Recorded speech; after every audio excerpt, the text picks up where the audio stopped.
Շատ կարևոր է արձանագրել, որ ընտրությունների արդյունքներով ի վերջո հաղթել է իրական Հայաստանի գաղափարախոսությունը, ինչը նշանակում է, որ իրական Հայաստանի գաղափարախոսությունը Հայաստանի Հանրապետությունում դարձել է պաշտոնական գաղափարախոսություն։ Հայաստանի Հանրապետությունը այսպիսով թևակողում է իր պատմության այն փուլը, որը անվանում ենք չորրորդ հանրապետություն։ Շատ կարևոր է արձանագրել, թե ինչով է տարբերվում երրորդ հանրապետությունը չորրորդ հանրապետությունից։ Ըստ էության երրորդ հանրապետությունը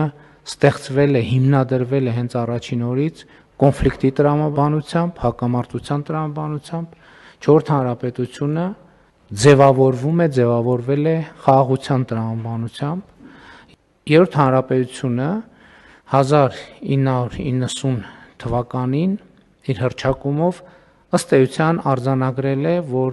պետության նպատակը պայմանական ասած պատմական արդարության վերականգնումն է։ Այս հայեցակարգից է բխել նաև Ղարաբաղյան շարժումը, բայց նաև վերջին 8 տարվա մեր պրակտիկ գործունեության ընթացքում բացել ենք էջեր, որոնք նախկինում բացված չեն եղել երբեք,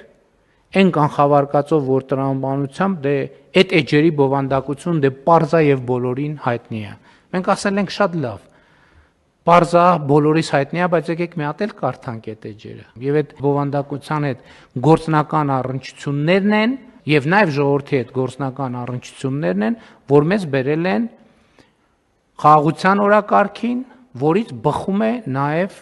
իրական Հայաստանի գաղափարախոսությունը 2021 թվականի մեր նախընտրական ծրագրի մեջ գրել էինք Շուշիի դեօկուպացիայի մասին, Հադրութի դեօկուպացիայի մասին եւ այլն, այն ինչ երրորդ հանրապետության գաղափարաբանության բոլոր դրույթները արձանագրված էին այդ նախընտրական կարգախոսի մեջ։ Բայց նախընտրական քարոզչության ընթացքում տեղի ունեցավ շատ էական եւ կարեւոր մի բան։ Հայաստանի Հանրապետության քաղաքացիները ամենաակտիվ ձևով այն մարդիկ մեր հանրության այն հատվածը,